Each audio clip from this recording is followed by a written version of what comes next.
Innovation technology and entrepreneurship ഹബിന്റെ തറക്കല്ലിടിയിൽ ചടങ്ങ് നടക്കുന്നുണ്ട്. 250 കോടി രൂപയുടെ അടിസ്ഥാന സൗകര്യ വികസന പദ്ധതികൾക്കാണ് പ്രധാനമന്ത്രി അല്പസമയത്തിനകം തറക്കല്ലിടാൻ പോകുന്നത്. PM സ്വനിധി പദ്ധതിക്ക് കീഴിൽ 1 ലക്ഷം ഗുണഭോക്താക്കൾക്കുള്ള വായ്പ, ക്രെഡിറ്റ് കാർഡ് വിതരണ ഉദ്ഘാടനം എന്നിവയും അല്പസമയത്തിനകം തന്നെ പ്രധാനമന്ത്രി നിർവഹിക്കും എന്നാണ് നമുക്ക് അറിയാൻ സാധിക്കുന്നത്. ഇങ്ങനെ വളരെ പ്രധാനപ്പെട്ട പ്രഖ്യാപനങ്ങൾ പ്രധാനമന്ത്രിയുടെ ഭാഗത്ത് നിന്ന് ഉണ്ടാകുന്നു. ഒപ്പം പദ്ധതികളുടെ ഉദ്ഘാടനം അല്ലെങ്കിൽ തറക്കല്ലിടിയിൽ പോലെയുള്ള ചടങ്ങുകളും ഇന്ന് നടക്കാൻ പോകുന്നു എന്നതാണ് ഏറ്റവും പ്രധാനപ്പെട്ടത്. പ്രധാനമന്ത്രി നരേന്ദ്രമോദി അല്പസമയത്തിനകം തിരുവനന്തപുരം വിമാനത്താവളത്തിലെ ടെക്നിക്കൽ ഏരിയയിലേക്ക് എത്തും. അവിടെ ഔദ്യോഗികമായ സ്വീകരണം ആണ് ഒരുക്കിയിട്ടുള്ളത്. പിന്നീട് റോഡ് ഷോ ഉൾപ്പെടെയുള്ള റോഡ് ഷോയോട് കൂടിയാണ് പ്രധാനമന്ത്രി ഈ പുത്തരിക്കണ്ടം മൈതാനത്തേക്ക് എത്തുന്നത്. വലിയ തോതിലുള്ള സുരക്ഷാ സംവിധാനങ്ങൾ ആണ് ഇപ്പോൾ തന്നെ ഒരുക്കിയിട്ടുള്ളത് എന്നതും എടുത്തു പറയേണ്ടതാണ്. ഇതോടൊപ്പം തന്നെ ഈ പ്രഖ്യാപനങ്ങൾ ഉണ്ടാകുമ്പോൾ ആ പ്രഖ്യാപനങ്ങൾക്കും എല്ലാവരും കാതോർക്കുകയാണ്. ഇപ്പോഴിതാ നമുക്ക് ദൃശ്യങ്ങളിൽ കാണാൻ സാധിക്കുന്നുണ്ട്. നന്ദി മോദി എന്ന തരത്തിലുള്ള പ്ലക്കാർഡുകൾ ഉയർത്തിപ്പിടിക്കുന്നുണ്ട്. സ്വാമിയെ ശരണമയ്യപ്പ എന്ന പ്ലക്കാർഡുകൾ ഉയർത്തിപ്പിടിക്കുന്നുണ്ട്. അയ്യപ്പ വിഗ്രഹത്തിൻ്റെ പ്ലക്കാർഡുകൾ അടക്കമാണ് BJP പ്രവർത്തകർ ഉയർത്തിപ്പിടിക്കുന്നത്. കൃത്യമായ രാഷ്ട്രീയം കൂടിയാണ് BJP നരേന്ദ്രമോദിയുടെ ഈ വരവിൽ ഉയർത്തുന്നത് എന്നത് ഈ ദൃശ്യങ്ങളിൽ നിന്ന് തന്നെ വ്യക്തമാണ്. BJP പ്രവർത്തകർക്ക് വിതരണം ചെയ്തിട്ടുള്ള ഈ പ്ലക്കാർഡുകൾ നൽകുന്ന സന്ദേശവും ഇത് തദ്ദേശ തെരഞ്ഞെടുപ്പിന് ശേഷം നിയമസഭാ തെരഞ്ഞെടുപ്പിന് ഉള്ള ഒരുക്കം എന്ന് തന്നെയാണ്. ഇപ്പോഴിതാ ആയിരക്കണക്കിന് പ്രവർത്തകർ ആണ് ഈ പ്രധാന വേദിയിലടക്കം നമുക്ക് കാണാൻ സാധിക്കുന്നത്. അങ്ങനെ എല്ലാ അർത്ഥത്തിലും വലിയ സ്വീകരണമാണ് ഒരുക്കുന്നത്. VV വിനോദ് കൂടി ചേരുന്നുണ്ട്. വിനോദ്, പ്രവർത്തകർ വലിയ ആവേശത്തിലാണ്. നമ്മൾ ഈ ചടങ്ങ് നടക്കുന്ന വേദിയിൽ നിന്നുള്ള ദൃശ്യങ്ങൾ പുറത്തുവിടുമ്പോൾ അവിടെ ഇതാ മോദിക്ക് നന്ദി പറഞ്ഞുകൊണ്ടുള്ള പ്ലക്കാർഡുകൾ കാണാൻ സാധിക്കുന്നുണ്ട്. സ്വാമിയെ ശരണമയ്യപ്പ എന്ന നിലയിലുള്ള ഉയർത്തിപ്പിടിച്ച പ്ലക്കാർഡുകൾ അടക്കം കാണാൻ സാധിക്കുന്നുണ്ട്. അങ്ങനെ പ്രവർത്തകർ അവിടെ വികസന വിഷയത്തോടൊപ്പം തന്നെ രാഷ്ട്രീയം കൂടി ഉയർത്തിപ്പിടിക്കുന്നു എന്ന് വേണമല്ലോ നമുക്ക് മനസ്സിലാക്കാൻ. എങ്ങനെയാണ്, എത്രത്തോളം ആവേശത്തോടെയാണ് പ്രധാനമന്ത്രിയെ BJP അനുഭാവികൾ വരവേൽക്കുന്നത്?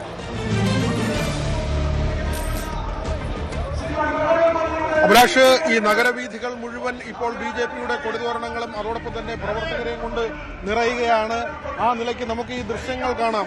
നമ്മളിപ്പോൾ ഉള്ളത് MG റോഡിലാണ്. MG റോഡിന്റെ ഒരു ഭാഗം നമുക്ക് ഈ കാണാൻ കഴിയുന്ന ആ ഭാഗം മുതൽ തന്നെ BJPയുടെ കൊടിതോരണങ്ങളും ഇരുവശങ്ങളിലുമായി നിറഞ്ഞു നിൽക്കുന്ന BJPയുടെ പ്രവർത്തകരുമാണ്.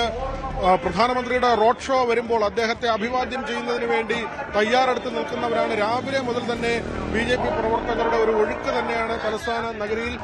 ജില്ലയിൽ നിന്ന് മാത്രമല്ല, തിരുവനന്തപുരത്തുള്ളവർ മാത്രമല്ല, തെക്കൻ ജില്ലകളിൽ നിന്ന് ഉൾപ്പെടെയുള്ള പ്രവർത്തകർ, തിരഞ്ഞെടുക്കപ്പെട്ട ജനപ്രതിനിധികൾ എല്ലാവരും ഇവിടേക്ക് എത്തുന്നു. പ്രത്യേകിച്ച് ഇന്നത്തെ BJPയുടെ പൊതുപരിപാടിയിൽ ഈ തിരഞ്ഞെടുക്കപ്പെട്ട വ്യക്തിത്വങ്ങൾ എത്തിയിട്ടുണ്ട്. തദ്ദേശ തെരഞ്ഞെടുപ്പിൽ ജയിച്ച ആളുകൾ വന്നിട്ടുണ്ട്. ഈ ഇന്നോവേഷൻ ഹബിന്റെയും അതോടൊപ്പം തന്നെ മറ്റ് വികസന പദ്ധതികൾ, അത് വിഴിഞ്ഞമുണ്ട്, അതിവേഗ ട്രെയിൻ പാതയുണ്ട്, 4 തീവണ്ടികൾ കേരളത്തിന് അനുവദിച്ചതിന്റെ ഉദ്ഘാടനം പ്രത്യേക പരിപാടിയായി നടക്കുന്നു. അങ്ങനെ വിവിധങ്ങളായ പരിപാടികളാണ്. ഒരുപക്ഷെ കഴിഞ്ഞ കാലങ്ങളിലെല്ലാം തന്നെ BJP ചില സസ്പെൻസുകൾ നിലനിർത്താറുണ്ട്. അതുകൊണ്ട് തന്നെ ഇന്നിപ്പോൾ വികസന രേഖ കൈമാറുമോ ഇല്ലയോ, അതല്ലെങ്കിൽ പ്രധാനമന്ത്രിയിൽ നിന്ന് ആരും പ്രതീക്ഷിക്കാത്ത ചില പ്രഖ്യാപനങ്ങൾ ഉണ്ടാകുമോ?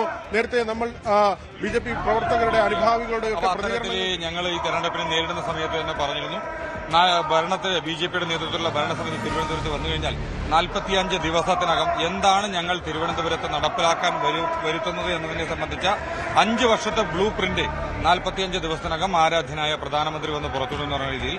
അപ്പോൾ ഇന്ന് അത് യാഥാർത്ഥ്യമാവാൻ പോവുകയാണ്. കേരളത്തിന് മുഴുവൻ വലിയ മാറ്റമുണ്ടാകുന്ന തരത്തിൽ കേരളത്തിലെ ജനങ്ങൾക്ക് ഒരു സുരക്ഷിതമായ വികസിതമായ കേരളമാണ് ആവശ്യമായിട്ടുള്ളത്. അതിന്റെ ബ്ലൂ പ്രിന്റ് ഇന്നിവിടെ പ്രഖ്യാപിക്കാനായി പോവുകയാണ്.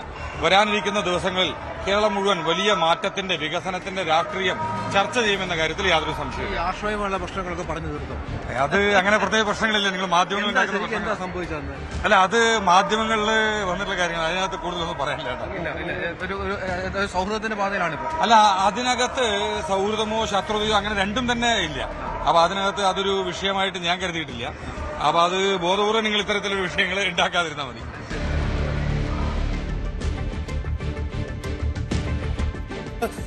അതായത് BJP തെരഞ്ഞെടുപ്പ് പ്രചാരണ സമയത്ത് നൽകിയിട്ടുള്ള വാഗ്ദാനമുണ്ട്. ആ വാഗ്ദാനങ്ങൾ പാലിക്കപ്പെടുന്നു എന്നതാണ് ഇപ്പോൾ മനസ്സിലാക്കേണ്ടത്. 45 ദിവസത്തിനകം പ്രധാനമന്ത്രി കേരളത്തിൽ എത്തിക്കുമെന്നതായിരുന്നു BJPയുടെ വാഗ്ദാനം. ദിവസങ്ങൾക്കുള്ളിൽ തന്നെ അത് സാധ്യമാകുന്നു എന്നതാണ് ഇപ്പോൾ അവരുടെ ഭാഗത്ത് നിന്ന് ഉണ്ടാകുന്ന പ്രതികരണവും. എന്തുതന്നെയായാലും എല്ലാവരും വലിയ ആവേശത്തിമിർപ്പോടു കൂടിയാണ് പ്രധാനമന്ത്രിയെ വരവേൽക്കാൻ ഒരുങ്ങുന്നത്. രഞ്ജിത്ത്, ഇതാ അങ്ങനെ നേതാക്കൾ ഓരോരുത്തരായി എത്തിക്കൊണ്ടിരിക്കുന്നു. അതോടൊപ്പം തന്നെ വലിയ തോതിലുള്ള അണികളുടെ സാന്നിധ്യം നമുക്ക് കാണാനും സാധിക്കുന്നു. വികസിത Keralam. Modi will declare many projects. Let us see.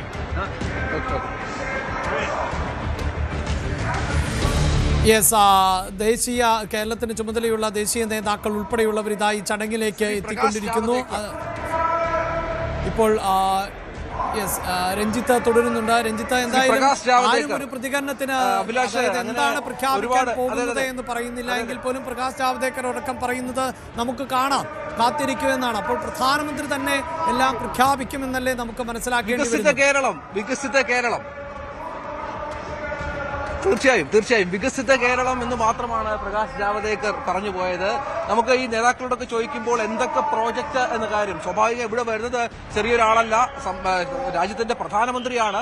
അപ്പോൾ പ്രധാനമന്ത്രി പറയേണ്ട കാര്യങ്ങൾ നമ്മൾ മറ്റുള്ള നേതാക്കളെ കൊണ്ട് അവർ പറയുന്നത് അത് പറയില്ല എന്ന് തന്നെ പ്രതീക്ഷിക്കണം. പക്ഷെ അപ്പോഴും നമ്മളൊരു മാധ്യമ പ്രവർത്തകരുടെ ഒരു പ്രതീക്ഷ കൊണ്ട് നമ്മൾ പലപ്പോഴും പല കാര്യങ്ങൾ ചോദിക്കുന്നതാണ്.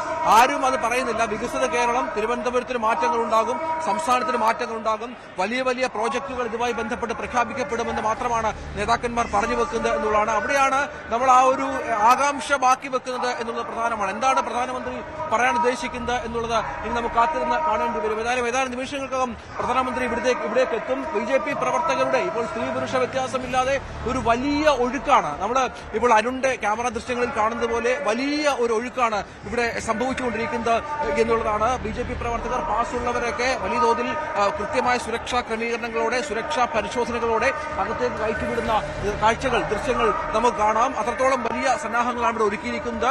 3 ജില്ലകളിൽ നിന്നുള്ള പ്രവർത്തകരാണ് ഇങ്ങോട്ടേക്ക് പ്രവഹിച്ചുകൊണ്ടിരിക്കുന്നത് എന്നുള്ളതാണ് ഏറ്റവും പ്രധാനപ്പെട്ട കാര്യം.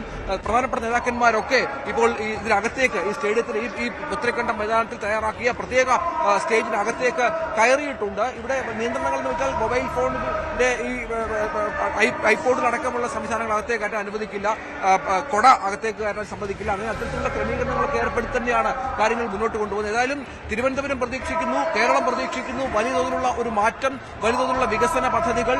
എന്താണ് പ്രധാനമന്ത്രിയുടെ മനസ്സിൽ, ഏതാണ് നിമിഷങ്ങൾക്കകം മറ്റും അതിനുശേഷമാണ്